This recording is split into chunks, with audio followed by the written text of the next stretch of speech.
Merci de ce que toi, tu vas nous parler encore ce soir au travers de ta parole. Prépare-nous pour ton glorieux retour. Nous savons que bientôt tu reviens pour prendre ton épouse qui sera là sans tache, ni ride, ni rien de semblable. Pardonne tous nos péchés, tous nos manquements, comme nous pardonnons aussi à ceux qui nous ont offensés. Et que toi seul tu puisses, Seigneur, exaucer toutes les requêtes qui sont dans le cœur de tes enfants. Tu es celui qui écoute la prière. Et tout le monde, tout ton peuple viendra à toi pour pouvoir invoquer ton Saint. Puisqu'il n'y a aucun nom qui nous a été donné pour que nous puissions être sauvés, si ce n'est le nom de Jésus-Christ. Merci pour t'être révélé à nous. Et nous ne te connaissions pas, mais tu t'es révélé à nous. Et tu le dis toi-même dans ta parole, personne ne peut venir à moi si le Père qui est en moi ne l'attire. Et c'est toi qui nous as attirés. Et tu nous connaissais dès avant la fondation du monde, que nous sommes à toi et nous sommes ceux-là que tu as élus dès avant la fondation du monde. Merci pour tous tes bienfaits. Merci pour tout ton peuple qui est là pour pouvoir écouter ta parole et être préparé. Merci de guérir les malades. Pardonne le pécheur, sauve le perdu, délivre les captifs, suppliants ont besoin de nécessité. Viens au secours à tous ceux-là qui ont besoin de ton aide. Tu es notre secours qui ne manque jamais dans les détresses. Et nos yeux sont fixés sur toi qui es le chef et le consommateur de notre foi. Parle-nous encore ce soir. Bénis les instrumentistes. Bénis nos cœurs, bénis nos âmes. Au nom de Jésus-Christ, nous t'avons ainsi prié, Père. Amen. Amen. Nous pouvons nous asseoir, s'il vous plaît. Nous écouterons bientôt la parole de Dieu. Et nous allons chanter ces cantiques. La foi renverse devant nous. La foi.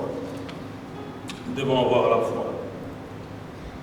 La foi et l'assurance des choses qu'on espère, une démonstration de celles qu'on ne voit pas.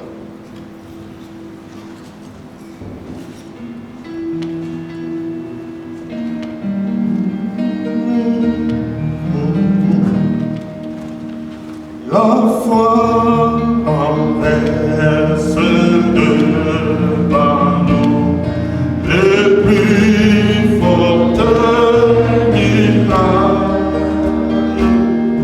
La foi triomphe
ce cantique avec seulement deux.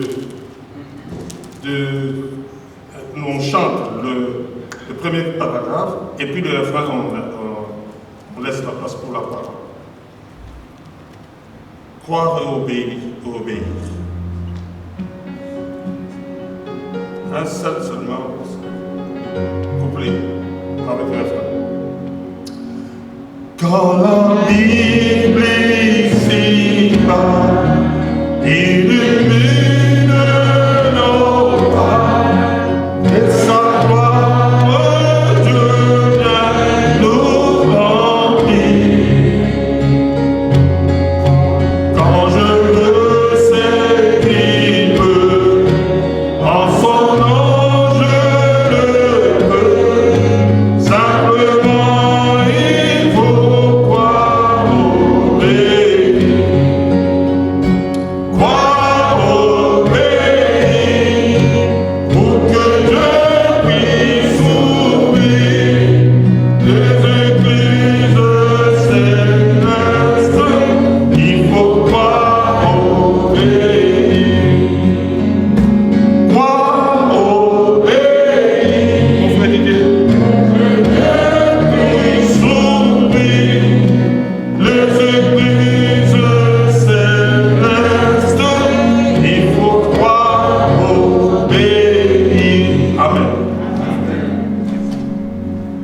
Croire obéir,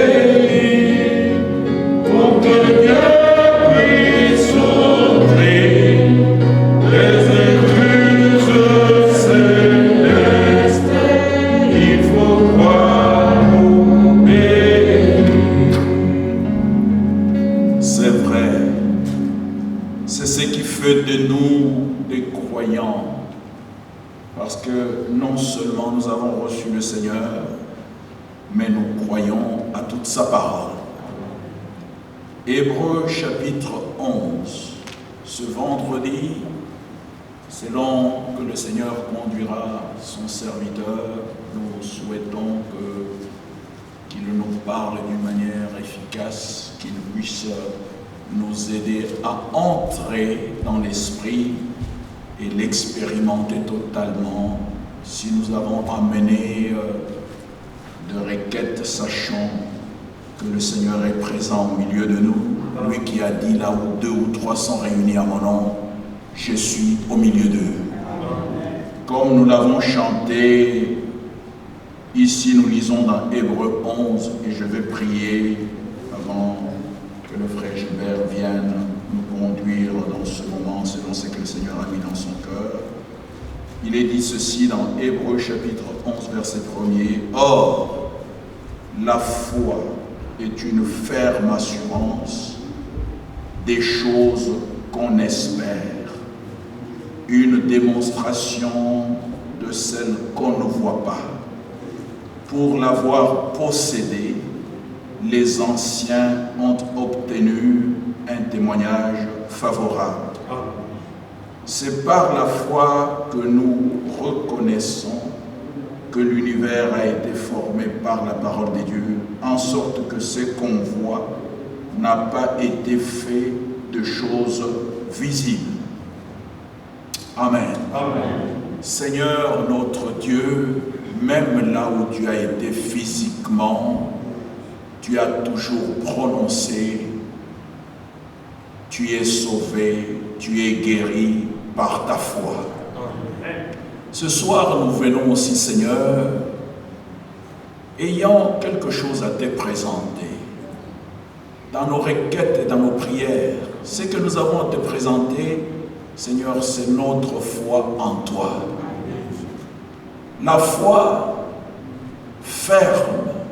Nous croyons que toi, tu as créé toutes choses. Et tu es le Dieu Tout-Puissant, le Seigneur de gloire.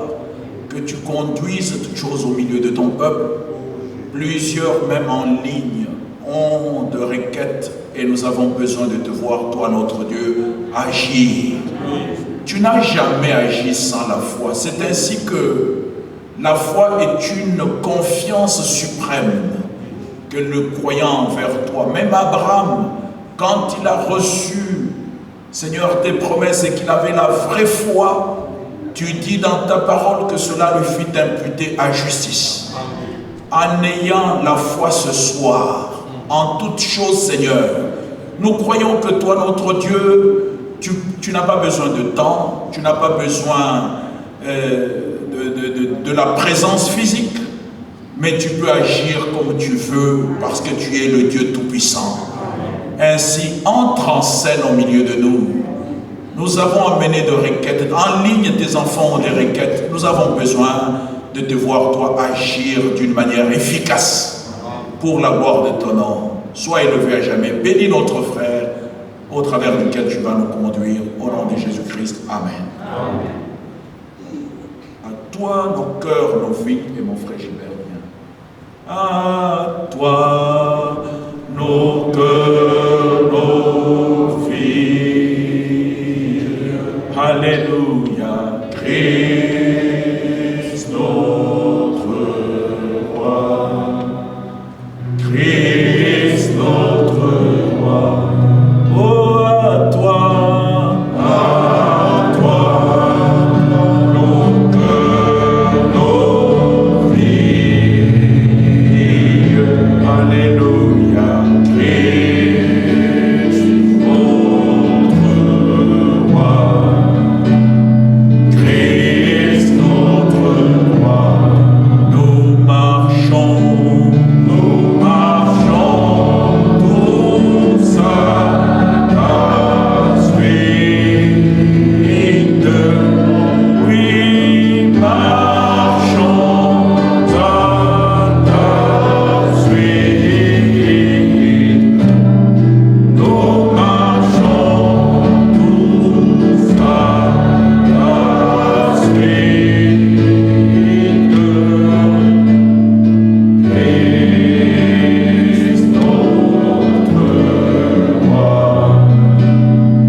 La foi. Sans la foi, personne ne peut être agréable à Dieu. Et nous avons chanté ici que la foi même, c'est la victoire qui triomphe du monde. Amen. Nous venons de lire ici, dans Hébreux 11, où il est défini, on parle de la foi, que ce n'est pas une assurance tout court. La Bible dit une ferme assurance. Donc c'est comme une assurance qui est bien déterminée. Donc, c'est-à-dire qu'on ne recule pas. Hein. C'est la démonstration même des choses qu'on ne voit pas. Hein. Et là, nous connaissons tous ces chapitres. Et la foi qui vient de ce qu'on entend, et ce qu'on entend de la parole de Christ, et ça, nous le lisons dans Romains au chapitre 10. Dans Romains chapitre 10. Parce que les gens parlent de la foi, de la foi, de la foi. Mais la foi ne doit pas être une théorie. La foi doit être une expérience. Il nous est écrit, Romains au chapitre 10, l'apôtre Paul montre déjà Comment vient même la foi? Et la Bible dit au verset 8, que dit-elle donc? La parole est près de toi dans ta bouche et dans ton cœur. Or, c'est la parole de la foi que nous prêchons. Amen. Les apôtres, et Paul en particulier, le Seigneur lui-même, n'ont pas prêché autre chose que la parole. Et ce n'est qu'en écoutant la parole qu'on reçoit la foi. Et la foi elle-même est un don qui vient de Dieu. Ce n'est pas qu'un homme se forme lui-même sa foi, mais la foi, c'est aussi la faveur qu'on obtient de Dieu. C'est un don que Dieu fait, qu'il fait à l'homme. La Bible dit au verset 9 que si tu confesses de ta bouche le Seigneur Jésus, et si tu crois dans ton cœur que Dieu l'a ressuscité des morts, tu seras sauvé. La foi est ancrée dans les promesses de Dieu. Quand Dieu parle dans sa parole, il promet, il l'a fait, que ce soit avec Noé, que ce soit avec Abraham, et la liste peut être longue, il est bel et bien étalé là-bas dans Hébreux 11.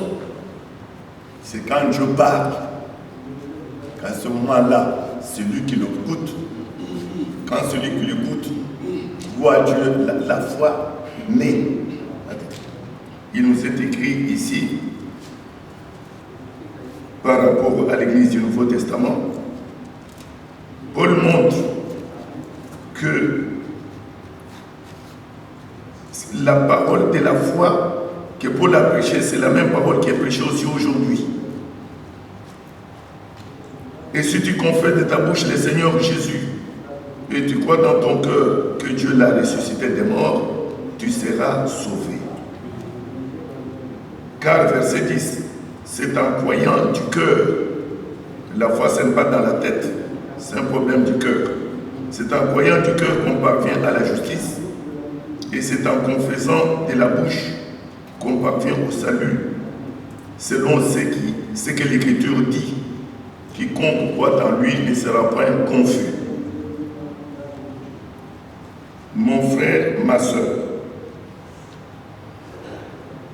l'évangile de Jésus-Christ, qui est la puissance de Dieu pour le salut de quiconque croit. Cet évangile devrait être annoncé, devrait être publié, selon ce que Jésus-Christ lui-même a dit dans Matthieu au chapitre 24, verset 14, que cette bonne nouvelle du royaume sera prêchée sur toute la terre habitée pour servir de témoignage. Ce n'est qu'après cela que viendra la fin. La foi, il est question de croire Dieu. La foi qui vient de ce qu'on entend, et nous n'entendons pas n'importe quoi. Ici, même à cet endroit, ici, nous ne sommes pas venus pour entendre des légendes. Et ici, nous ne racontons pas des légendes. Là où il y a des légendes, il n'y a pas la foi. Il n'y a que là où il y a la vraie parole de Dieu qu'il y a la foi. Parce que la foi vient de ce qu'on entend de la parole de Christ. Donc, vous voyez, et déjà il y avait la promesse qui était aussi donnée dans le livre de Ézéchiel, au chapitre 11 que vous connaissez, alors que Dieu avait parlé dans l'Ancien Testament, le peuple qui lui appartenait, le peuple naturel, physique qui était Israël, alors que la parole leur était adressée, et cette parole n'avait pas trouvé dans le cœur des auditeurs donc, qui étaient des Israélites. Et pourquoi? Parce qu'ils avaient le cœur de pierre. Mais Dieu lui-même, dans son plan, dans ses desseins, il avait prévu qu'il changerait le cœur de pierre. Il l'avait prévu, il avait annoncé qu'il donnerait le cœur de chair. Et cela, ces changements-là ne pouvaient être possibles que par Dieu lui-même. Et c'est pour cela que la rédemption eut lieu. Déjà dans Ézéchiel au chapitre 11, alors que Dieu avait parlé. La Bible nous dit au verset 19 de Ézéchiel 11, « Je leur donnerai une promesse, je leur donnerai un même cœur. » Dieu promet ici, il annonce à l'avance qu'il donnerait un même cœur, pas des cœurs différents, dit un même cœur. Et je mettrai en vous un esprit nouveau. J'ôterai de leur corps le cœur de pierre et je leur donnerai un cœur de chair. Ces constats, Dieu lui-même qui a fait sortir Israël de l'Égypte, l'a marché avec ce peuple. L'histoire, vous connaissez dans le livre d'Exode et Deutéronome. Vous remarquerez, marquez la quantité des miracles dont ce peuple était bénéficiaire. Il y avait toujours l'incrédulité qui tramait au travers d'eux. Et le Seigneur, bien sûr, leur a donné la loi, mais avec la loi, personne n'avait obéi à cette loi-là. C'était trop dur pour eux. Et le Seigneur lui-même, il a observé, il a pris cette décision lui-même selon son dessein. Il avait promis qu'il leur donnerait un même cœur. Et cela, nous pouvons déjà voir par la grâce de Dieu. Le Seigneur voyait déjà ce peuple de la Nouvelle Alliance. Il voyait déjà que avec la rédemption qui devait avoir lieu, les nouveaux cœurs devraient aussi avoir lieu, c'est-à-dire le cœur de chair, le cœur qui est sensible, le cœur qui peut recevoir, le cœur qui peut obéir, le cœur qui croit, qui obéit et qui peut encore être béni. Et je crois que ça doit être notre cas au jour d'aujourd'hui. Ici, le verset 19 dit « Je leur donnerai un même cœur, je mettrai en vous un esprit nouveau, et j'ôterai de leur corps le cœur de pierre, et je leur donnerai un cœur de chair. » Pour quelle raison? Pour quelle raison? Est-ce que Dieu, il vient là, il fait cette opération comme ça, pour le plaisir de le faire? Non, il a un objectif. Quand le Seigneur, Dieu accomplit ses desseins, il a un objectif. Pourquoi le cœur de chair? Au verset 20. Afin qu'ils suivent mes ordonnances. C'est que Israël avant n'avait pas fait. Tous avaient échoué. Il n'y avait personne qui avait obéi à la loi. Remarquez là. Afin qu'ils suivent mes ordonnances et qu'ils observent et pratiquent mes lois. Et ils seront, c'est vrai qu'après, écoutez, il est marqué, et ils seront mon peuple. Donc Dieu, dans ce dessein, il avait prévu qu'il aurait un peuple qui est appelé le sien.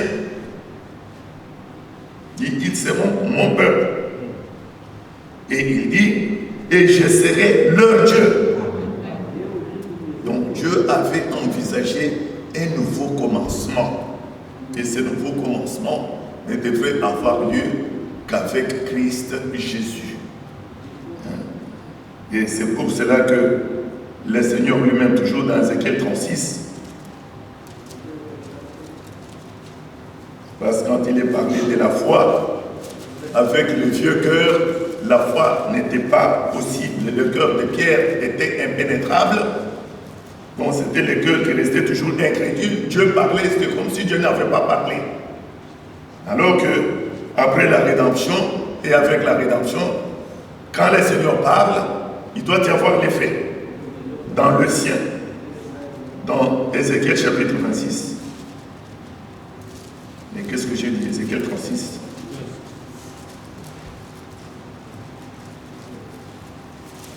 Verset 26.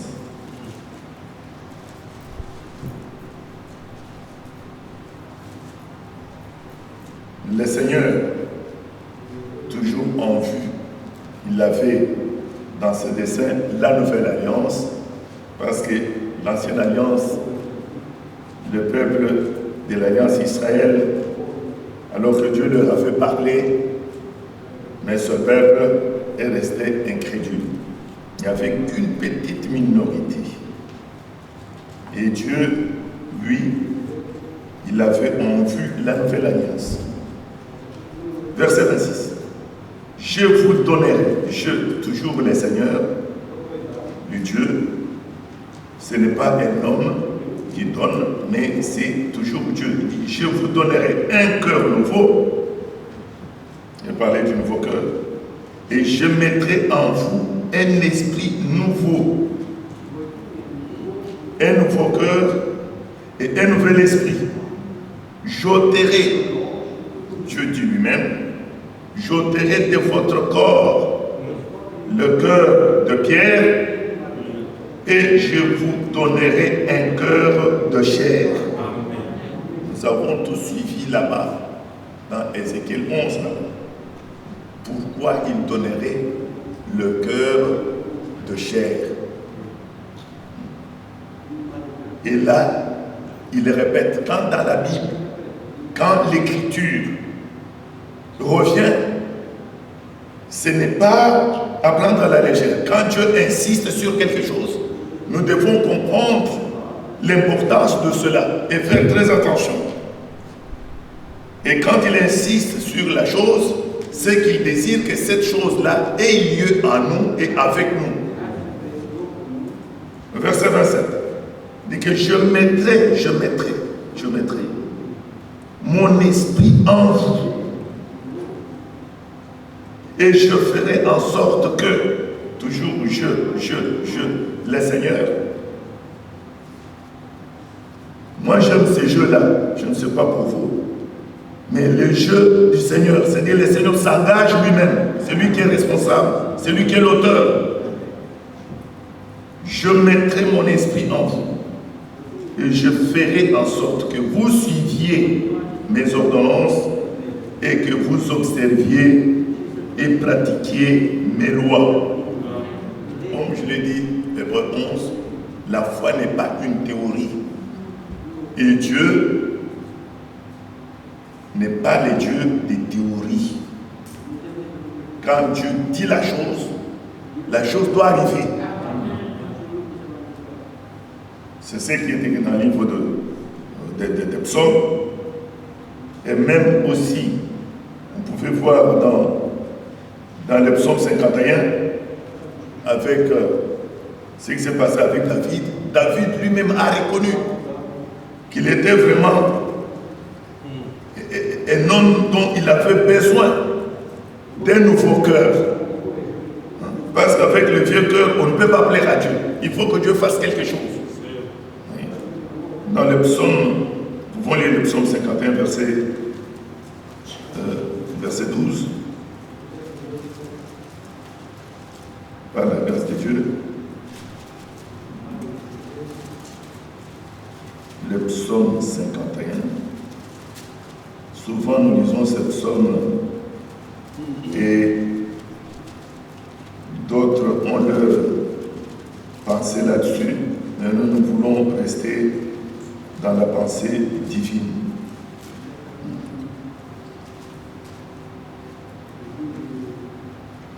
David, au verset 12, il s'est écrié ici en disant « Ô Dieu, crée en moi un cœur pur. » C'est que David, il avait réalisé la nécessité du cœur pur. Parce que le cœur de Pierre, c'est un mauvais cœur. Je ne crois pas. Il fait beaucoup de choses. David a réalisé ça. Dans son tort, alors qu'il était tombé là. Il n'est pas resté là, oui, parce que je suis tombé, je reste là tombé et je suis mort, tout ça, non. Quand tu tombes, tu ne restes pas par terre, tu dois te relever. Ne reste pas si l'ennemi t'a piégé et que c'est comme quelqu'un qui a marché sur le pot de banane. Tu as glissé, pas que tu ne voulais pas glisser, tu as glissé, tu es tombé. Ne reste pas là-haut, voilà. Moi, je ne peux pas marcher, tout ça, non. C'est le Seigneur qui doit te relever même dans tes chutes. C'est pour cela ici nous chantons toujours qui me relève dans mes chutes, c'est Jésus-Christ, le Seigneur est vivant. Et comme lui, il t'a racheté, il m'a racheté. Et que la rédemption a déjà eu lieu, nous appartenons au Seigneur. Et quand nous succombons quelque part, nous reconnaissons nos torts. Et nous regardons au Seigneur qu'il puisse nous relever de nos chutes. Comme David ici a reconnu sa faute, son péché. Et il ne s'est pas contenté de cet état-là. Quand cela lui a été révélé, il a vu qu'il avait tort, il avait péché contre le Seigneur. Il a confessé. Alors quand tu confesses tes fautes, tes péchés et tu les délaisses, c'est ce qui est écrit dans le Proverbe 28, tu obtiens miséricorde. Parce que le pardon est auprès de Dieu afin qu'on les craigne. C'est, oh Dieu, crée à moi un cœur pur. Vous voyez? Un cœur pur. Renouvelle à moi un esprit bien disposé. Je crois que tout cela est possible parce que la rédemption a eu lieu déjà à Golgotha et que la nouvelle alliance qui était déjà annoncée ici, cela est devenu réalité en Christ Jésus à la croix du Calvaire. Dans Marc, au chapitre 2, Évangile de Marc, lisons quelques versets. Marc, chapitre 2, nous allons à partir du verset 21, nous y voyons quelque chose par la grâce de Dieu.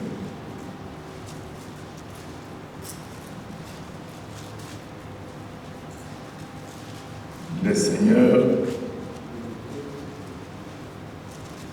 il est vivant. Quand il parle, nous devons le croire. Nous ne devons pas vivre comme si le Seigneur n'a pas parlé. Nous lisons ici, le Seigneur a fait une parabole ici, dans Marc au chapitre 2 que vous connaissez tous.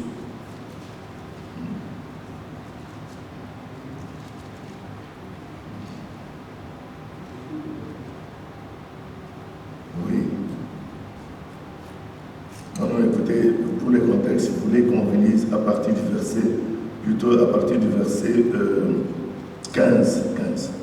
Comme Jésus était à table dans la maison de Lévi, beaucoup de publicains et des gens de mauvaise vie se mirent aussi à table avec lui et avec ses disciples. Car ils étaient nombreux et l'avaient suivi.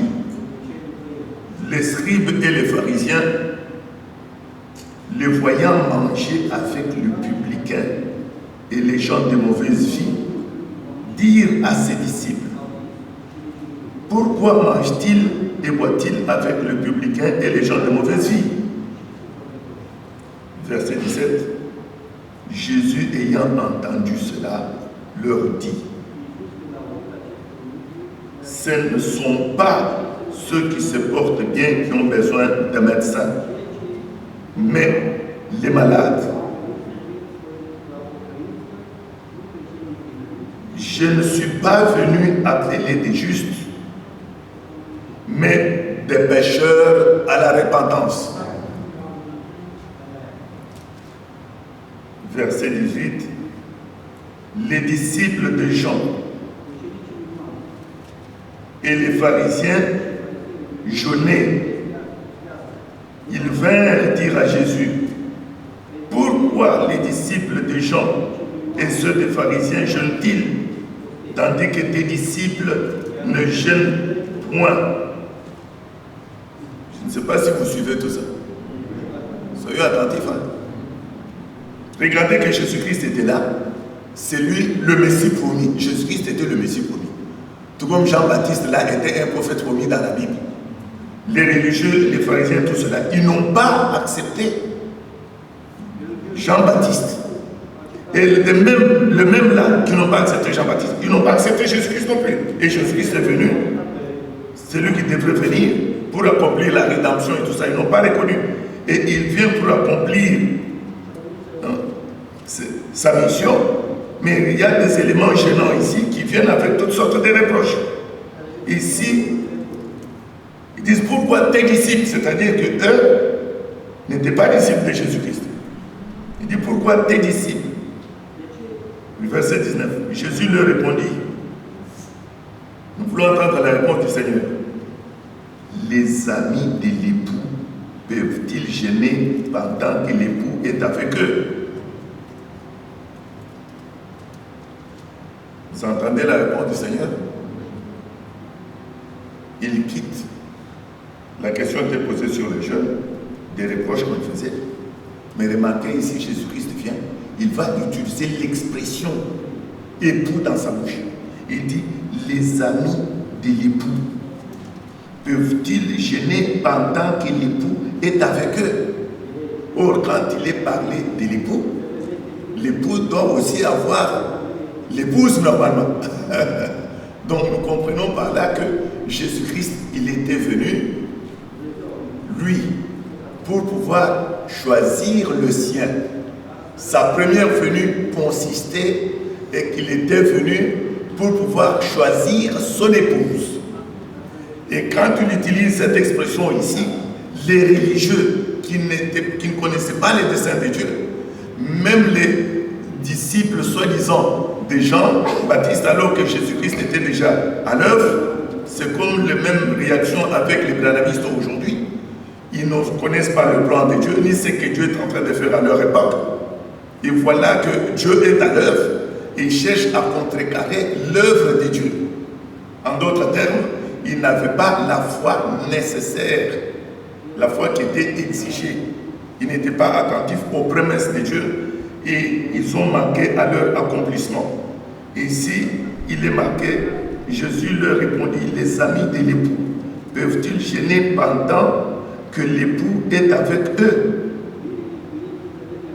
Remarquez que la même réponse, Jean-Baptiste l'avait donnée quand les gens étaient venus lui poser des questions, lui créer des problèmes. Jean-Baptiste a dit, mais vous-même vous êtes témoin. Il dit que moi je ne suis pas l'époux. Il dit, je suis l'ami de l'époux. Frères et sœurs, quand nous lisons les Saintes Écritures, la vraie foi est ancrée dans la parole de la vérité. Et comme il nous a été dit, que l'heure est là où les véritables adorateurs loueront Dieu en esprit et en vérité. À cette époque-là, quand nous lisons là dans la Bible, nous comprenons bien que Jean-Baptiste, même les religieux, ont envoyé une délégation pour lui poser la question, voici nous, on est dans l'attente du Messie, est-ce que toi tu es le Messie? Jean-Baptiste a dit non, je ne le suis pas. Mais est-ce que tu es ce prophète-là? Il dit non, je ne le suis pas. Mais remarquez comment Jean-Baptiste avait donné la réponse dans l'Évangile de Jean au chapitre 1. C'est lui qui est envoyé de Dieu, il doit dire les paroles de Dieu. Et ceux qui sont de Dieu, qui sont préconnus par Dieu, qui sont déterminés à voir ce que Dieu fait, ils reconnaissent ce que Dieu fait à leur époque et c'est ainsi qu'ils sont bénis, ils participent à ce que Dieu fait et c'est ainsi qu'ils sont bénis et que tout l'honneur revient au Seigneur. Ici, il nous est dit que les amis de l'époux peuvent-ils jeûner pendant que l'époux est avec eux? Aussi longtemps qu'ils sont avec eux, l'époux, ils ne peuvent jeûner. S'ils avaient les oreilles pour comprendre, pour discerner, ils devraient comprendre que tiens, Jésus-Christ là, ce n'est pas quelqu'un d'autre. Donc c'est lui-même qui est l'époux. Mais ils n'ont pas discerné ça. Et pourtant, il dit clairement, au verset 20, il est marqué, les jours viendront où l'époux leur sera enlevé, et alors ils gêneront en ces jours-là. Ceci, nous pouvons les voir dans les livres d'Actes des Apôtres. Vous pouvez voir comment les apôtres, quand ils étaient réunis, quand ils ont prié et jeûné et tout cela, et vous connaissez la suite, comment le Seigneur a exaucé immédiatement. Alors, verset 21. Personne n'écoute une pièce de drap neuf à un vieux habit. Ne dites pas, frère, vous avez commencé par les vieux cœurs et comment vous êtes passé maintenant à... Non. Et ceci s'emboîte avec Ézéchiel qu'on venait de voir. Personne n'écoute une pièce de drap neuf à un vieil habit. Autrement, la pièce de drap neuf emporterait une partie du vieux et la déchirure serait pire. C'est le Seigneur qui donne ça, donc, par ces images. Et le verset 22. Personne n'aimait du vin nouveau dans le vieil outre. Autrement, le vin fait rompre les outres. Et le vin et les outres sont perdus. Mais, écoutez ce que Jésus-Christ dit, il faut mettre le vin nouveau dans les outres neuves. Nous disons amen à cela. Il nous enseigne par ces paraboles et ces images. Pour vous et moi, la parole n'est pas restée comme l'énigme. Au jour d'aujourd'hui, le Seigneur parle au sien, à son peuple, très clairement. Vous voyez ça? Tel que, en termes d'habits, en termes de corps, dit que personne ne peut prendre un vieux habit pour chercher à rafistoler à un vêtement neuf. Et il dit, l'Écriture dit là, le neuf là peut emporter la partie de vieux, parce que le vieux ne peut pas, tellement que c'est usé, ça ne peut pas résister à l'habit qui est tout neuf. Il a beaucoup de force. Maintenant, là aussi, qu'est-ce que cela nous enseigne? Quelque chose de vieux pour le véritable croyant. Quelque chose de vieux ne peut pas traîner à l'intérieur d'un véritable croyant. On ne doit pas transporter les vieilles choses avec nous. Quand on est né de nouveau, on doit mourir à l'ancienne vie. Quand on trame les vieilles habitudes, on trame les vieilles choses, alors qu'on prétend être un croyant qui est né de nouveau, il y a quelque chose qui ne va pas. C'est que cette chose vieille-là, ça deviendra un piège pour toi. C'est ce qui est écrit dans le livre d'Exode. Quelque chose de vieux ne doit pas traîner dans la vie nouvelle. Hein? Si je pose la question ici, qui sont nés de nouveau? Tous nous pouvons lever la main. N'est-ce pas? Hein? Nous pouvons lever la main. Ce n'est pas pour dire que pour vous piéger tout ça, non. C'est-à-dire, ayant expérimenté la rédemption acquise à Golgotha, le changement est devenu possible. Même quand il est parlé, quand on dit nouvelle alliance, nouvelle or qui dit alliance, quand on dit nouvelle alliance, qui dit alliance, il doit dire aussi, il doit y avoir un changement. Parce qu'à la base, il y a le vœu qui est là, il y a un contrat qui est là, qui doit être respecté. Mais Dieu, lui, il est fidèle à son alliance. Lui n'a jamais failli à son alliance. Mais Israël, lui, avait failli à l'alliance. Mais Dieu, mais pas Dieu. Dieu, lui, tient ses engagements. Il ne peut pas changer. Sa parole est vraie. Il est tenu à ses promesses, à sa parole. Donc, à toi et à moi, il est demandé d'avoir cette foi-là, la foi. La foi qui n'est pas une foi illusoire. Hein? On a vu dans Hébreux 11 là, que la foi est une ferme assurance. Oui. Il y a quelque chose, une force qui te lie avec Dieu. Vous voyez ça? Quand on dit la foi est une ferme assurance de choses qu'on espère. Mais ce n'est pas physiquement comme ça. C'est un langage, bien sûr, qui est spirituel pour le peuple spirituel et c'est pour que toi et moi nous puissions expérimenter cela. Et cette force qui est la foi vient de Dieu. Parce que l'apôtre Jean, quand il dit que la foi triomphe du monde, la foi triomphe du monde. Or, pour triompher, il faut être fort. Pour triompher, il faut la force. Oui. Et c'est là nous a été typifié par un primérien, c'est-à-dire l'homme de Dieu, Élie qui devait venir, William Branham, dans la prédication que vous tous vous avez suivie. Quand il montre très bien que s'il y a quelqu'un qui a faim, bon, qui dit tiens, mais je voudrais aller, je voudrais manger, bon, je voudrais une baguette. Dès lors que tu prends 1 euro, tu donnes à la personne a 1 euro dans sa main.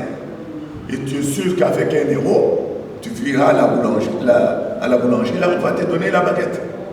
Parce qu'il y a le prix nécessaire pour payer sur la carte. Dès que tu as 1 euro, c'est que tu dois être même tranquille. À tout moment, tu peux aller prendre ta baguette. Et il nous a montré que c'est ça la foi. Vous voyez? Donc la foi, tu possèdes la chose. Mais bien que physiquement comme ça, tu vois encore, mais tu parles par la foi. Tu dis que j'ai déjà ça. Tu as la garantie. Tu vois ça? Et cela vient du Seigneur. Hein? Cela vient du Seigneur. Alors ici, quand le Seigneur Jésus-Christ, il vient là, dans Luc 4, vous voyez bel et bien qu'il dit que l'Esprit du Seigneur, l'Éternel, l'Esprit du Seigneur m'a oint. Il m'a oint pour annoncer la bonne nouvelle aux pauvres. Déjà, nous pouvons les lire. On montre pourquoi il est venu.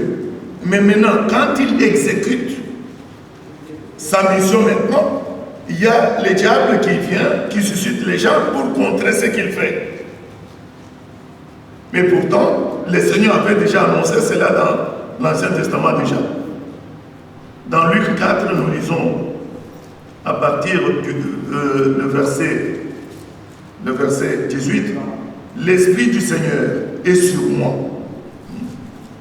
parce qu'il m'a oint pour annoncer une bonne nouvelle aux pauvres.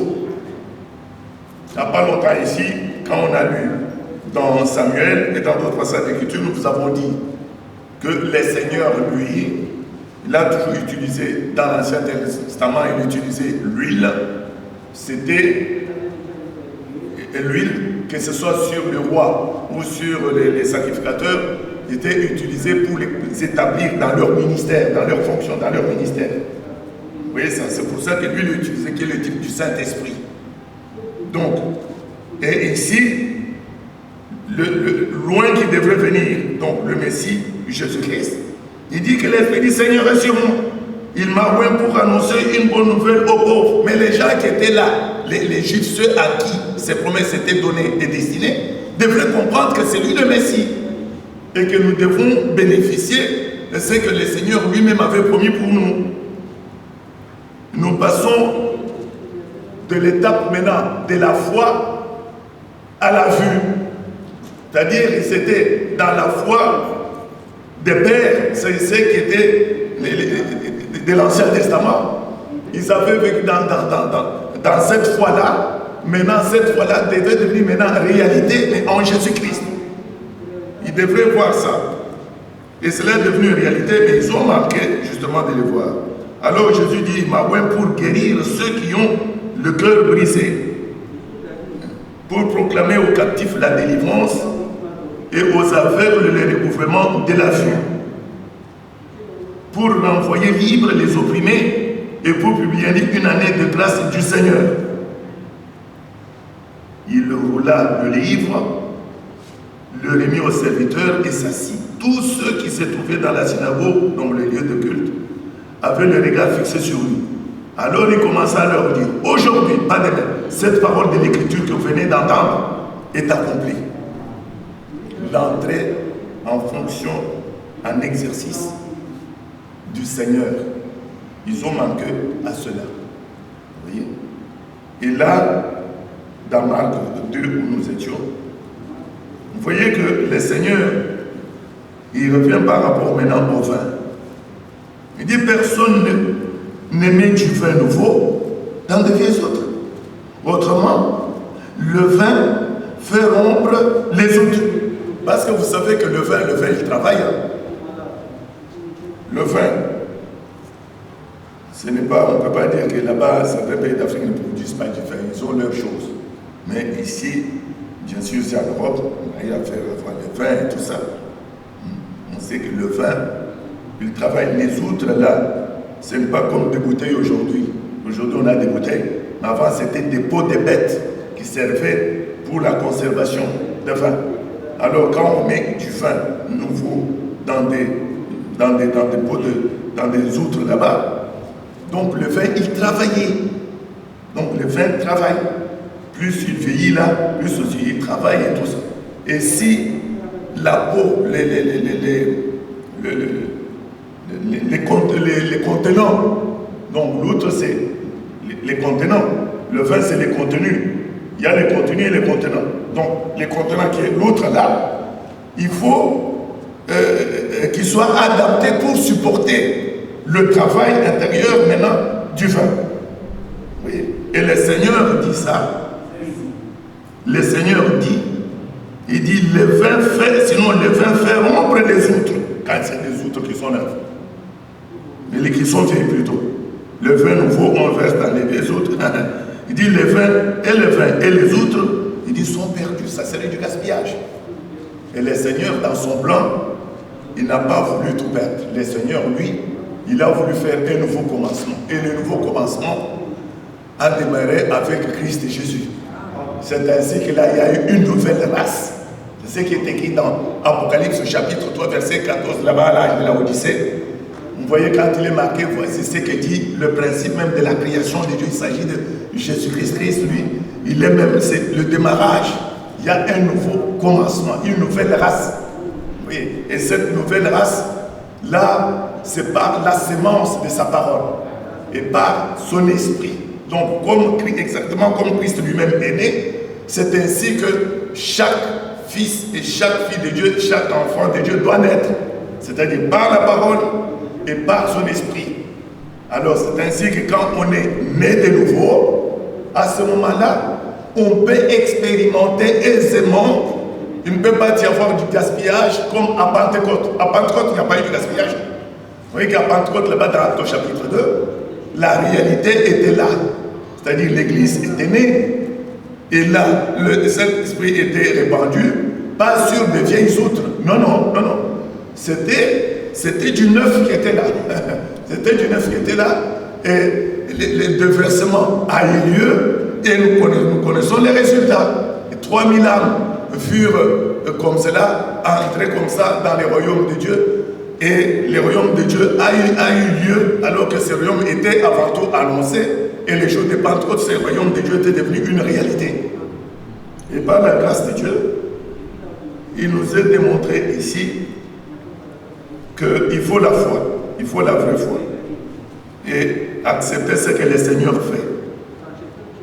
Alors il dit au verset 22, la deuxième partie, dit, et le vin et les autres sont perdus. Or le Seigneur ne veut pas perdre ni son vin, ni les outres neuves qu'il veut faire. Il ne veut pas.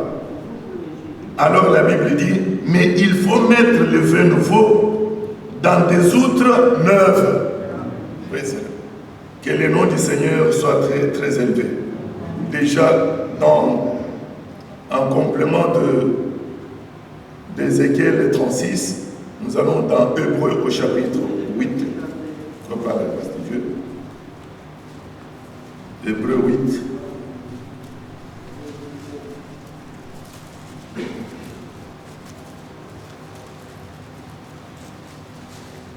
Hébreux 8. Ce sont des écritures que vous connaissez. Nous allons lire un peu et puis nous allons entrer dans la prière. Le verset, Hébreux chapitre 8.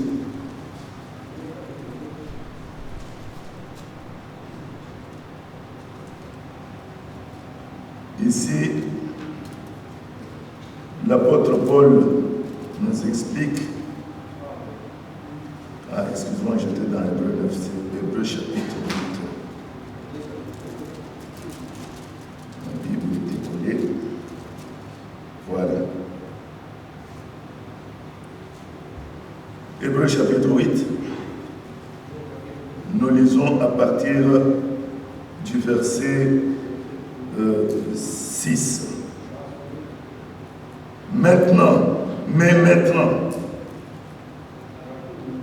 parlant de Christ, mais maintenant, il a obtenu un ministère d'autant supérieur qu'il est le médiateur d'une alliance plus excellente, qui a été établie sur des meilleures promesses. Verset 7. En effet, si la première alliance avait été sans défaut, Paul l'explique, il n'aurait pas été question de la remplacer par une seconde. Verset 8. Car c'est avec l'expression d'un blâme que le Seigneur dit à Israël, voici, les jours viennent, dit le Seigneur, où je ferai avec la maison d'Israël et la maison de Juda une alliance nouvelle. Non comme l'alliance que je traitais avec leur père, les jours où je les saisis par la main pour les faire sortir du pays d'Égypte, car ils n'ont pas persévéré dans mon alliance. Et moi non plus, je ne me suis pas soucié d'eux, dit le Seigneur. Frères et sœurs, nous lisons dans la Bible, Israël, type de l'église de l'Ancien Testament, tandis que au jour d'aujourd'hui, il s'agit de l'église du Nouveau Testament. Le verset 10 maintenant. Mais voici l'alliance que je ferai avec la maison d'Israël après ces jours-là, dit le Seigneur. Je mettrai mes lois dans leur esprit. Toujours le Seigneur. Dieu est responsable de ce qu'il fait. Il entreprend, il achève. Il commence, il achève. Je mettrai mes lois dans leur esprit. Je les écrirai dans leur cœur. Je serai leur Dieu. Et ils seront mon peuple. Nous disons amen à cela. Amen. Cela a été rendu possible par la rédemption. Parce qu'à Golgotha, le prix a été payé. Le sang a été répandu, le sang de Jésus-Christ. Et comme cela, Pierre le répand dans son épître, le sang de Jésus-Christ purifie notre conscience des œuvres mortes pour que nous puissions servir le Dieu vivant. Si Jésus-Christ n'avait pas répandu son propre sang, le pardon ne pouvait pas être possible. Les rachats ne pouvaient pas être possibles. La rédemption ne pouvait pas être possible. Parce que sans effusion du sang, il n'y a pas de pardon des péchés. Et grâce à ce qui a été acquis pour nous à Golgotha, en Christ Jésus, Dieu lui-même, il s'est révélé. Vous savez que Dieu, il s'est révélé en Christ Jésus. C'est en Christ Jésus que le Seigneur nous a donné le salut. Et c'est en Christ Jésus que tous les rachetés se rencontrent. Notre lieu de rencontre, c'est toujours en Christ Jésus. Parce que sans lui, rien n'était possible. Et cela, bien sûr, par la foi dans ce que le Seigneur notre Dieu fait. Au verset 11, il est dit, personne n'enseignera plus son concitoyen, ni personne son frère en disant, connais le Seigneur, car tous me connaîtront, des plus petits jusqu'au plus grand d'entre eux. Pour quelle raison? Verset 12. Parce que je pardonnerai leurs iniquités. Frères et sœurs, au jour d'aujourd'hui, nous n'avons pas la promesse que le Seigneur pardonnerait nos péchés. Au jour d'aujourd'hui, le Seigneur a pardonné nos péchés. C'est-à-dire nous vivons dans aujourd'hui. Parce que la rédemption a déjà eu lieu à Golgotha, nous avons le droit d'expérimenter la véritable justification par la foi. Nous avons le droit d'expérimenter la véritable sanctification qui se fait par la parole de la vérité, nous avons les droits d'être baptisés du Saint-Esprit parce que depuis que le Saint-Esprit a été répandu le jour de Pentecôte, le ciel était ouvert. La Bible n'a jamais dit que voilà, le ciel maintenant s'est fermé. Donc, en tant que véritable fils et filles de Dieu, ayant la vraie foi, nous avons les droits d'expérimenter tous les acquis de la rédemption. Donc, tout ce qui a été acquis pour nous à Golgotha, nous avons les droits de les expérimenter. C'est notre privilège. Nous ne pouvons pas abandonner le privilège que le Seigneur a mis à notre portée. Nous ne pouvons pas être là pour dire simplement ce que Dieu a fait avec Israël ou ce que Dieu fera dans le futur, mais passer à côté de ce que Dieu fait maintenant. Dans notre aujourd'hui, nous devons avoir la vraie foi. La foi, être sûr de ce que Dieu fait dans le temps présent. Déjà, pour vous les nations, dans Romains, je vais lire quelque chose vite fait par la grâce de Dieu. Il y a aussi une mise en garde pour les nations, c'est-à-dire vous et moi, dans les livres de, je crois c'est Romains, au chapitre,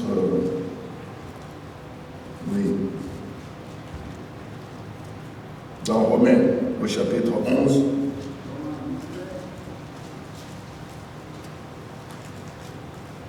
par rapport à Israël, par rapport à une des nations, nous devons avoir la foi, la vraie foi. La vraie foi. Je dis donc, verset 11, est-ce que c'est pour tomber que Israël, donc, et qu'ils ont bronché? Loin de là. Mais par leur chute, le salut est devenu accessible aux païens afin qu'ils soient excités à la jalousie. Nous lisons dans la Bible, c'est au verset 11. Parce que tout, pour nous des nations, tout s'obtient par la foi. Par la foi, pas par autre chose, par la foi seule. Verset 12. Or, si leur chute a été la richesse du monde, c'est-à-dire des nations, et leur amoindrissement la richesse des païens, combien plus en sera-t-il ainsi quand ils se convertiront tous? Dieu a un plan avec Israël. Verset 13, je vous l'ai dit à vous. Oui, c'est ça l'écriture que je cherchais. Je vous l'ai dit à vous, païens, en tant qu'apôtre des païens. Paul était apôtre des nations. Vous les croyez? Voilà. Si Paul n'avait pas prêché, nous aussi aujourd'hui, on n'allait même pas prêcher du tout. Je vous l'ai dit à vous, païens, en tant qu'apôtre des païens, je glorifie mon ministère, afin, s'il est possible, d'exciter la jalousie de ceux de ma race, c'est-à-dire les Juifs, et d'en sauver quelques-uns. Car si leur mise à l'écart a été la réconciliation du monde, que sera leur réintégration sinon le passage de la mort à la vie? Nous voyons aussi par la grâce de Dieu que cela aura lieu avec le ministère de 2 prophètes là-bas qui seront à Jérusalem. Mais là, c'est quand nous aurons quitté déjà la terre, après l'enlèvement. Verset 16. Or, si les prémices sont saintes, la masse l'est aussi. Vous ne dites pas amen à ça? Nous allons terminer bientôt, la passe, on va prier. Regardez ici comment, c'est comme ça que Paul prêchait. Regardez comment il dit, mais il dit que si la masse, il dit, or si les prémices sont saintes, la masse l'est aussi. Donc, et les prémices et la masse doivent avoir la même nature. La masse l'est aussi. Et si la racine est sainte, les branches les sont aussi. Vous ne dites pas amen? Rappelez-vous du serpent de Sarman, on a déjà dit ça. Mais si quelques-unes des branches ont été retranchées, et si toi, qui étais un olivier sauvage, tu as été greffé à leur place et rendu participant de la racine nourricière de l'olivier. L'olivier est olivier par nature. Verset 18. Ne te glorifie pas aux dépens de ces branches. si tu te glorifies, sache que ce n'est pas toi qui portes la racine, mais que c'est la racine qui te porte. Nous disons Amen à cela. Quand la racine est sainte, les branches les autres aussi. Ça ne peut pas être autrement. Pas des contre-nature. Verset 19. Tu diras donc, mais les branches ont été retranchées afin que moi, je sois greffé.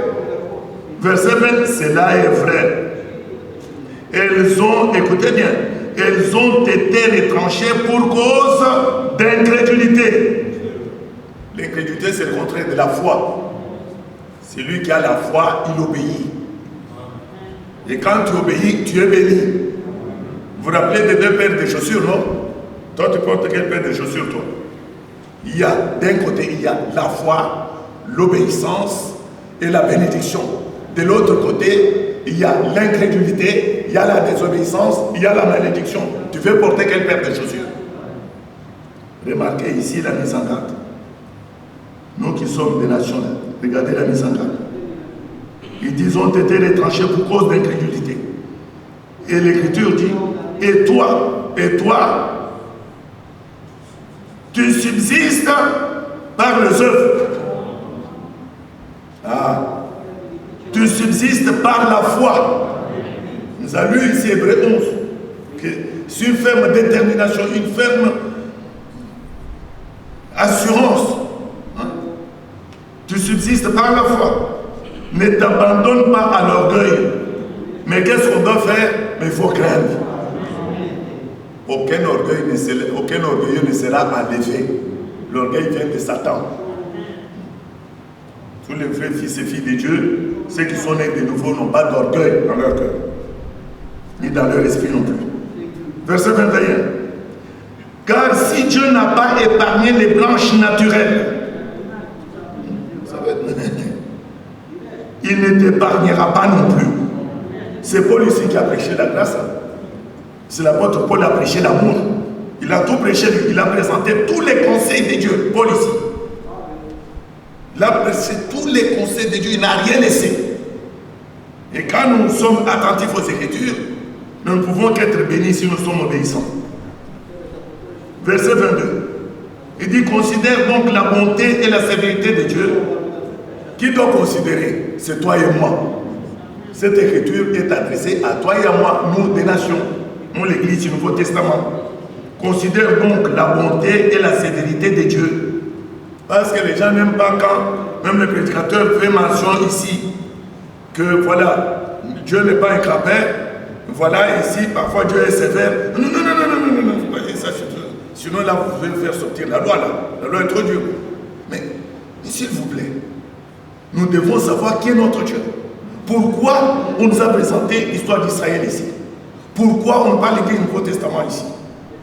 La Bible n'est pas composée que d'un livre comme dans les dénominations. Eux, c'est simplement le Nouveau Testament. Les gens se promènent avec comment on appelle ça? Ils disent Bible de Gédéon. Mais ce n'est pas Bible de Gédéon parce qu'ils ne présentent que le Nouveau Testament. Le Nouveau Testament, ce n'est pas la Bible, c'est une partie de la Bible. La Bible est composée et de l'Ancien Testament et du Nouveau Testament. Dans l'Ancien Testament, dans l'Ancien Alliance, il y a les promesses. Et dans le Nouveau Testament, il y a l'accomplissement de ce que Dieu lui-même avait promis. Donc, nous avons les deux. C'est comme l'aigle. L'aigle n'a pas qu'un seul aigle, il a les deux ailes. Alors ici, l'apôtre Paul, quand il montre ici, il dit considère, c'est-à-dire sois attentif, observe. Tu observes quoi? Il y a donc la bonté et la sévérité de Dieu. Dieu est les deux à la fois. Il est à la fois Dieu d'amour, plein d'amour, hein? Il dit, il est les deux à la fois. Dieu d'amour et conjonction de colère aussi. Quand tu obéis et tout cela, là il y a la bénédiction. Il n'y en a pas de problème. Quand tu désobéis, non, il va dire, non, continue à désobéir, hein, parce que je suis amour. C'est la partie incrédule d'Israël. Il n'était pas entré. Ceux qui sont entrés même là dans la terre promise, c'était la partie qui avait cru. Les autres sont restés dans le désert. Et ça, c'est 1 Corinthiens 10 que vous connaissez. Donc, il est marqué au verset. Alors, considère donc la bonté et la sévérité de Dieu. sévérité envers ceux qui sont tombés et bonté de Dieu envers toi, c'est-à-dire envers toi et mon nom des nations. Le Seigneur est bon. J'entends toujours les frères, il rappelle ici le passage de la lamentation de Jérémie. Il dit, le Seigneur renouvelle ses bontés chaque matin. Et ses compassions n'arrivent pas à leur terme. Vous voyez cela? Alors cela est renouvelé à qui? À toi et à moi qui avons trouvé grâce devant lui. Et nous devons les remercier. Hein? Il dit, et bonté de Dieu envers toi, si tu demeures ferme dans cette bonté. Oui frère, oui soeur. Pas être là, et puis clopant, venir comme un jouet. Non. Quand on a dit oui pour toujours. Au Seigneur. Il dit, bonté de Dieu envers toi, si tu demeures ferme dans cette bonté. Autrement, c'est une mise à garde. Il dit, autrement, tu seras aussi retranché. Et ça, nous disons aussi Amen. Ce n'est pas pour nous faire peur. Le Seigneur nous aime. Hein? Il met tout à notre portée, il s'agit de ses conseils. De même, verset 23. S'ils ne persistent pas dans l'incrédulité,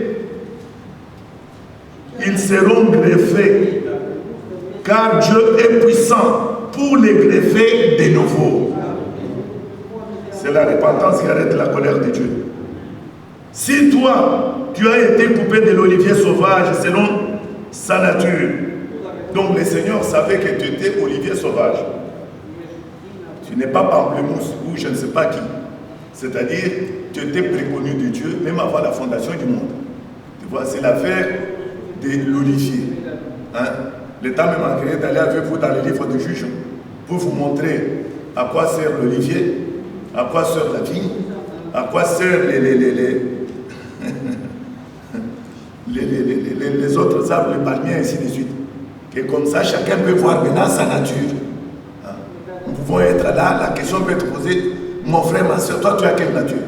Donc je ne peux même pas poser cette question, parce que je dois connaître d'abord ma propre nature. C'est chacun qui doit se regarder dans le miroir de la parole de Dieu. Hein? Et tâcher de s'y conformer. Si toi aussi tu as été coupé de l'olivier sauvage selon sa nature, verset 24, et greffé contrairement à ta nature sur l'olivier franc, à plus forte raison, et aussi seront greffés sur leur propre, selon leur nature sur leur propre olivier. Car, verset 25, je ne veux pas, frère, que vous ignorez ces mystères. Alors, Pierre et Paul nous dit, nous révèlent ces mystères. De quel mystère s'agit-il? Je ne veux pas que vous connaissiez, vous ignorez ces mystères, afin que vous ne vous regardiez point comme sages. C'est aussi une flatterie des fois personnelle. Hein. Parfois les croyants, parfois quand nous observons, on voit certains qui se flattent. Hein. Vous savez que moi parfois c'est ici, moi parfois c'est là. Hein. Des flatteries personnelles. Mais je crois que le Seigneur nous interpelle, que nous puissions nous regarder dans le miroir qu'il nous a donné là. Quand nous regardons dans ce miroir, et le miroir ne doit que Christ puisse se refléter en toi et en moi. Donc, vous savez que la tête qui vient, Christ, cette tête glorifiée, qui vient chercher ses membres, son épouse. Mais quand il vient chercher son épouse, la tête là, qui vient de la gloire là, il faut que les membres ne puissent pas être n'importe quel membre. Il faut être membre de la même nature que la tête, pour que le corps soit complet. À l'enlèvement, ça ne sera pas la théorie, ça sera des réalités. Il n'y a que les vierges sages qui partiront dans l'enlèvement. Parce que là, ils auront la même nature que l'époux. Ça ne peut pas être autrement. Ici, il nous est marqué, afin que vous ne vous regardiez point comme sages, une partie d'Israël, c'est ce que l'Écriture nous dit, une partie d'Israël est tombée dans l'endurcissement, jusqu'à ce que la totalité des païens soit entrée. Amen. Jusqu'à ce que la totalité des païens soit entrée. Donc cette bonne nouvelle du royaume doit être prêchée sur la terre habitée pour servir de témoignage.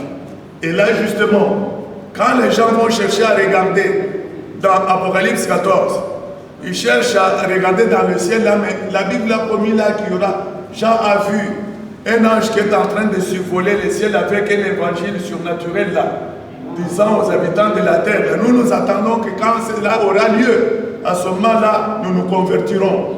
Nous ne voulons pas écouter les gens de ce monde et tout ça. Parce que littéralement, s'ils regardent la lettre comme cela, ils manqueront à la chose. Mais regardez la grâce que le Seigneur nous a faite.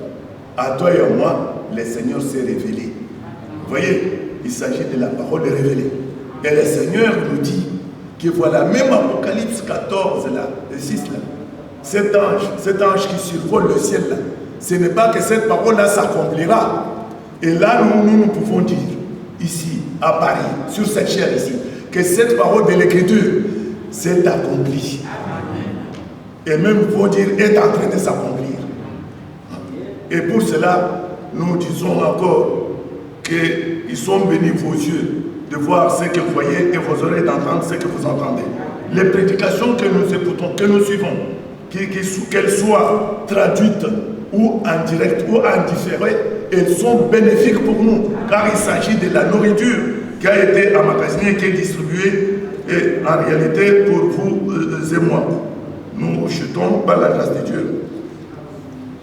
Toujours ici, Ésaïe, toujours Romains 11, 25, Paul dit, je ne veux pas, frère, que vous ignorez ces mystères.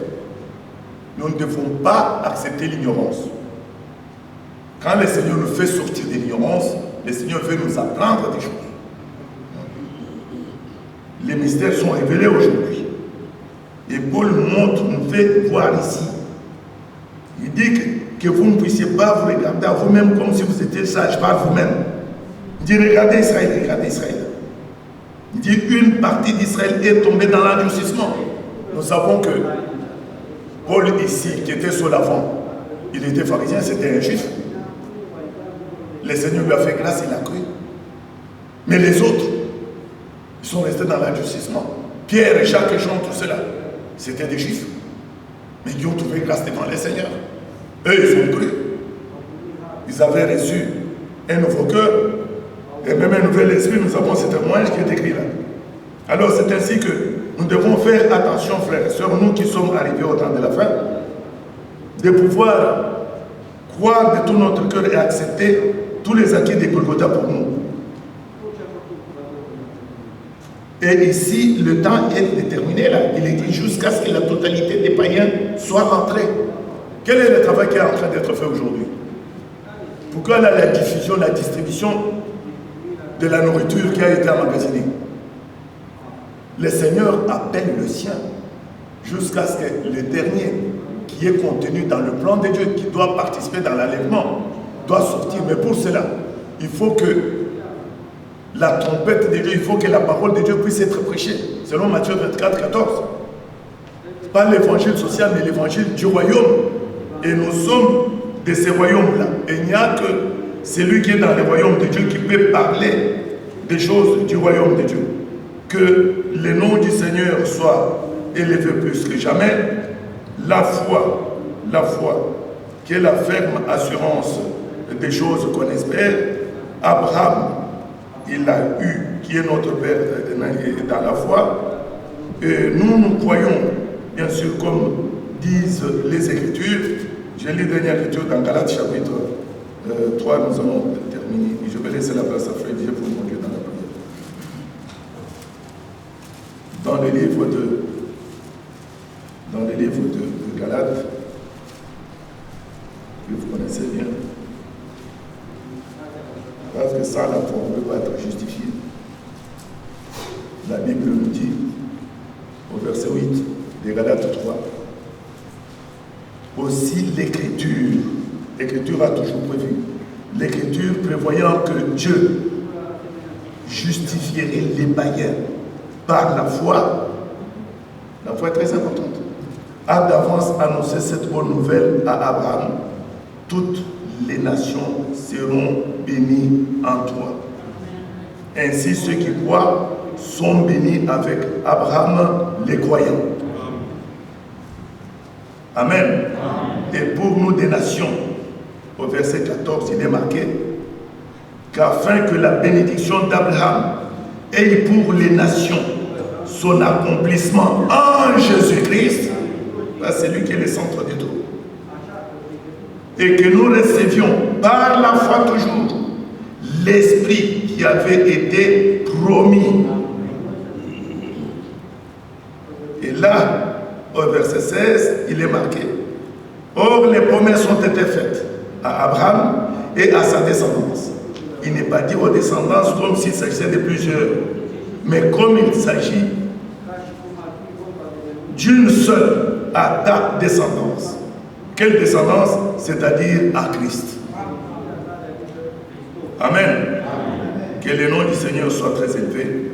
Nous croyons que nous sommes fils de Dieu, toujours par la foi en Jésus-Christ. C'est ce que Galate, Paul aussi l'écrit dans Galate, toujours 3, verset 26.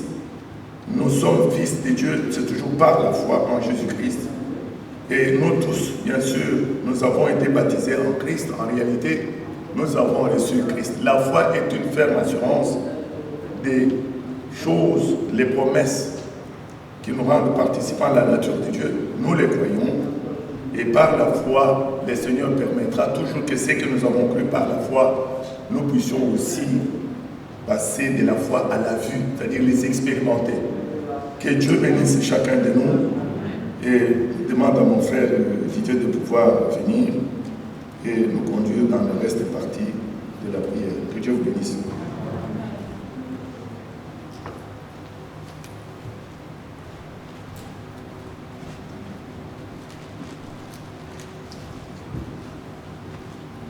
Que Dieu vous bénisse richement. Nous nous mettons debout pour la prière.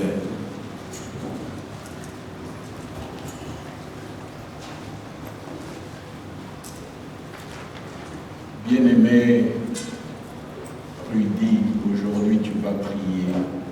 Bien-aimé, la foi est réellement une ferme assurance. Chacun de nous ici a le droit de croire ce que le Seigneur a fait pour lui. Nous avons besoin de croire. Nous avons besoin de la foi. La foi véritable qui est une ferme assurance. Quelle information capitale! Vous savez, notre Dieu nous informe comment il a fait des choses pour nous. Nous devons y croire.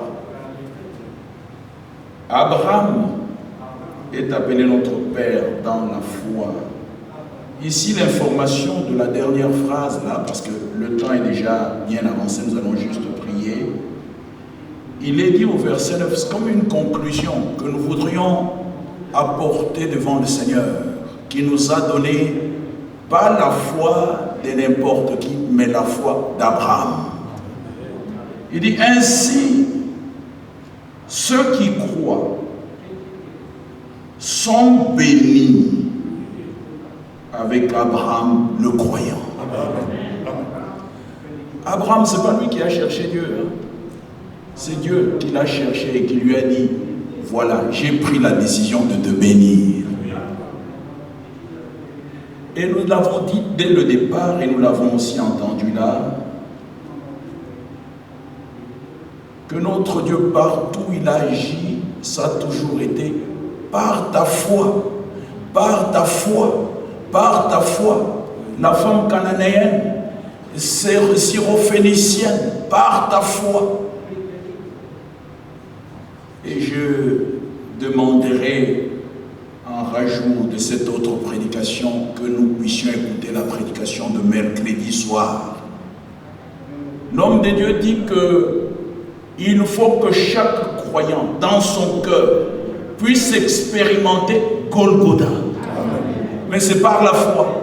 Il dit qu'à Golgotha, le Seigneur a donné le prix le plus suprême pour que chacun de nous, chacun de vous puisse savoir que ce jour-là, Golgotha, c'était la réconciliation de ce monde avec le Dieu Tout-Puissant. Quelle information capitale! Alors que chacun de nous soit dans cette grâce-là, dans cette bonté-là, bien-aimés frères et sœurs, que vous ne puissiez même, quand nous parlons de la foi, ne te regarde pas à toi.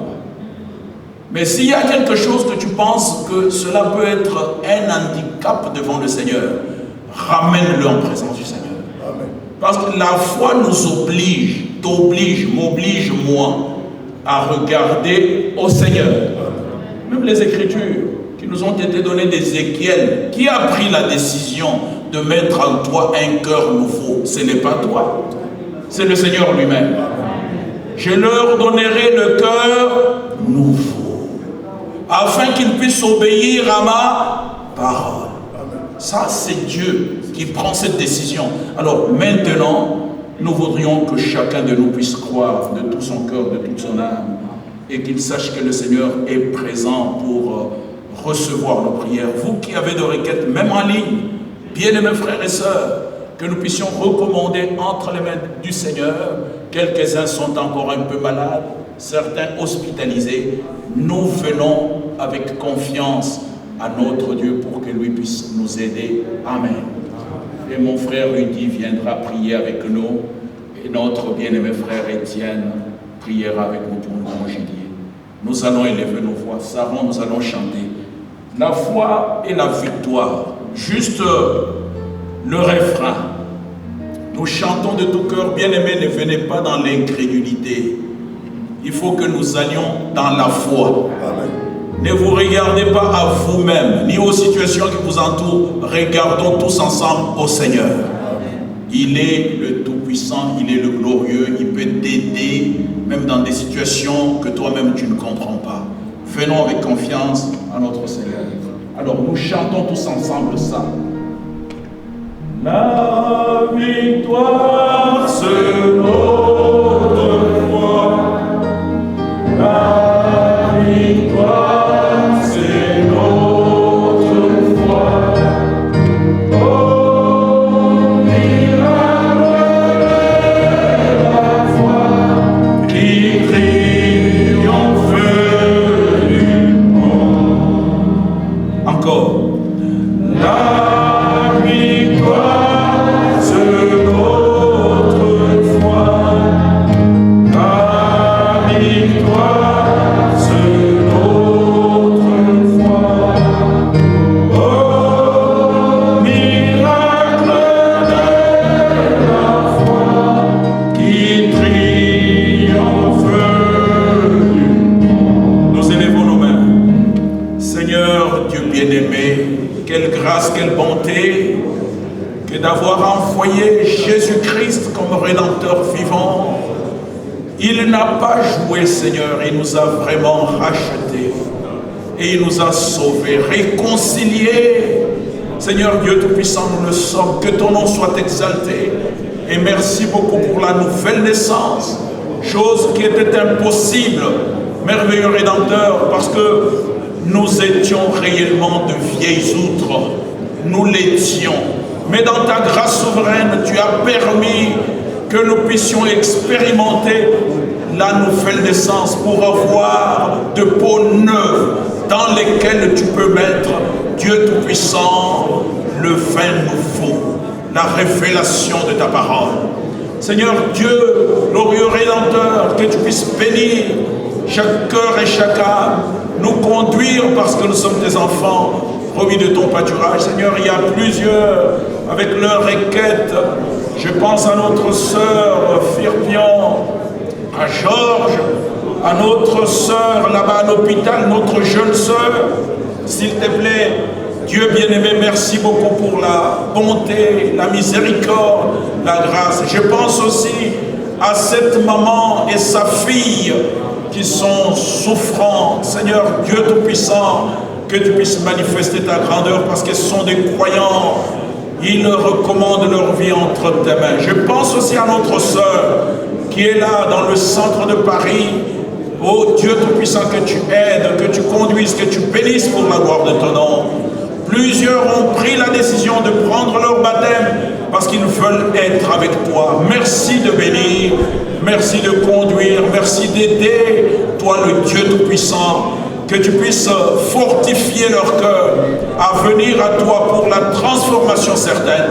Seigneur, je recommande ce jeune couple qui va se marier le week-end prochains, Seigneur Dieu Tout-Puissant. Que toi tu sois avec eux, que tu les gardes, que tu les protèges, que tu bénisses chacun. Nous prions pour tous ceux qui sont dans des situations terribles, Seigneur, insoutenables. Nous réclamons une grâce particulière, que tu viennes au secours, car tu es le Dieu Tout-Puissant.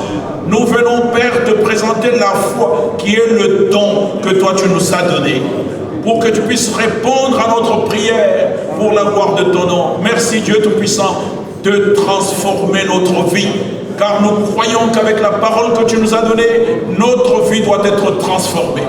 Parmi nous, il y a des personnes qui te demandent, merveilleux Rédempteur, de mettre l'équilibre dans leur vie. Seigneur, ceux qui n'ont pas du travail, ceux qui ont des situations terribles, merveilleux Rédempteur, avec des factures, avec des problèmes, des situations de ce monde, nous les amenons, ayant confiance que personne ne sortira avec son fardeau. Car tu dis dans ta sainte parole, venez à moi, vous tous qui êtes fatigués, chargés, je vous donnerai le repos. Merveilleux Rédempteur, nous venons réclamer cela, des situations terribles, de troubles dans des foyers, dans des familles. Que toi tu sois l'aide, que tu conduises toutes choses, que tu bénisses le cœur de tes enfants, car nous sommes venus amenant nos fardeaux, ayant l'assurance que toi, notre Dieu, tu nous bénis. Merci de bénir l'Assemblée locale de Paris. Merci de nous bénir d'une manière spéciale, de conduire notre vie, car notre confiance est en toi. Qu'au sortir de ces lieux, nous allions avec confiance, car la foi est aussi la confiance. Oh Dieu Tout-Puissant, merci beaucoup pour tout ce que tu as fait pour nous. Merci pour Golgotha, merci pour la guérison, merci pour la délivrance, merci pour la réponse à nos prières. Gloire, honneur et louange à toi. Merci de bénir notre frère par lequel tu nous as parlé. Merci de le bénir d'une manière spéciale. Bénis l'Assemblée locale de Paris. Seigneur, nous recommandons ton serviteur, notre bien-aimé frère Ewald Franck, entre tes mains. Bénis cet homme et bénis tous ceux qui collaborent dans le même esprit avec lui. Seigneur, bénis l'épouse de Jésus-Christ qui se prépare en vue de ton glorieux retour. Merci Dieu Tout-Puissant de nous conduire par ton glorieux Saint-Esprit, de nous aider à marcher avec assurance, nos regards fixés sur toi. Bénis chaque maison des croyants. Sois avec nous, Seigneur bien-aimé. Réponds à nos prières. Ce n'est pas une récitation, mais nous prions parce que nous savons que tu peux tout. Toi, notre Dieu, tu peux dire une chose maintenant et tu l'accomplis maintenant même. Prononce tes paroles de bénédiction. Nous y croyons de tout notre cœur. Et nous avons l'assurance que tu aides, tu conduis, console les cœurs de ceux qui sont éprouvés, ceux qui sont malades, guéris-les complètement. Seigneur, non seulement la guérison dans la chair, mais aussi la guérison dans l'esprit. Merci Dieu Tout-Puissant d'aider chacun, de conduire chacun au nom de Jésus-Christ. Amen.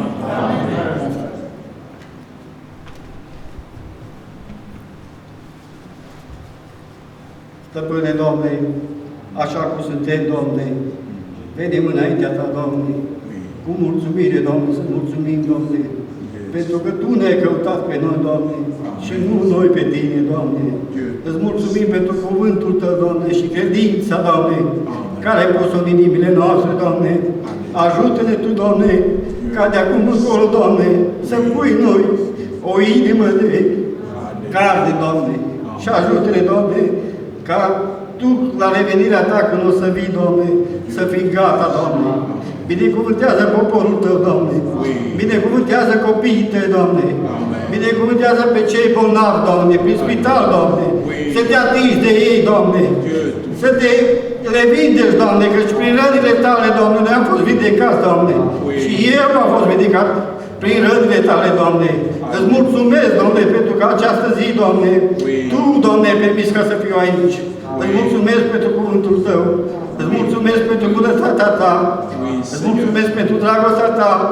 Binecuvântează continuare viețile noastre. Și ajută-ne, Doamne, să luăm, Doamne, o decizie sfântă, Doamne, spre Tine, Doamne. Ajută-ne, Doamne, să înnoiești în noi inimile noastre, Doamne.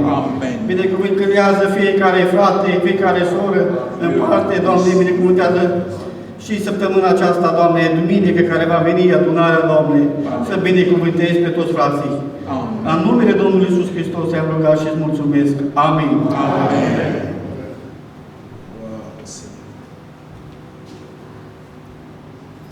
Seigneur Dieu Tout-Puissant, nous voulons te dire merci pour ta parole que toi tu nous as donnée ce soir.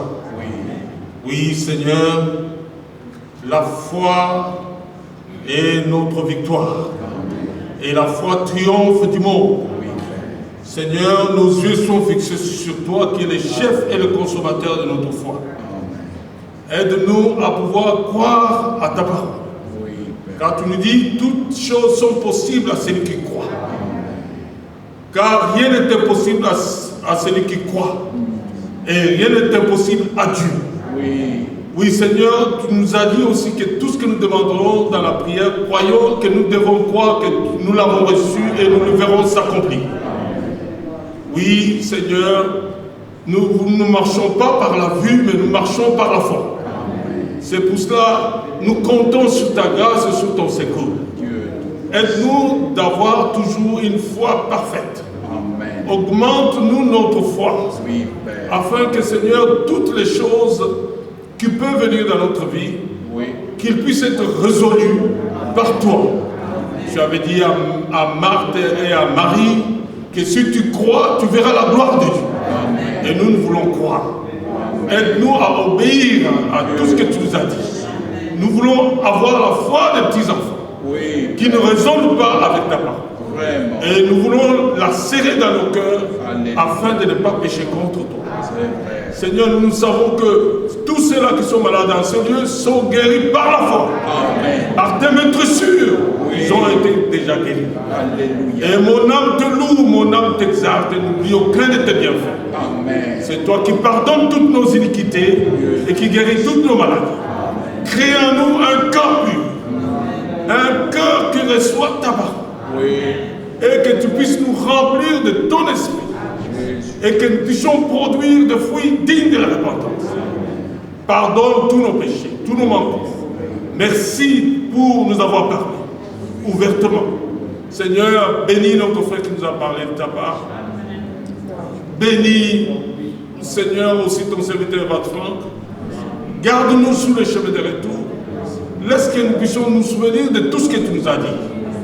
Aide-nous à ne plus craindre, mais à croire de tout notre cœur. Parce que nous savons que tu es, Seigneur, celui qui change les temps et les circonstances. Tu es notre secours qui ne manque jamais dans les temps de détresse. Et c'est toi aussi qui nous as dit, invoque-moi au jour de la détresse, je te délivrerai et tu me glorifieras. Amen. Oui, nous voulons te louer parce que tu accomplis toujours ta parole. Amen. Louange et gloire, honneur à ton Saint-Nom, au nom de Jésus-Christ, t'en ainsi prié, Père. Amen. Amen. Que le Seigneur vous bénisse. Asseyons-nous un peu. Nous sommes à la fin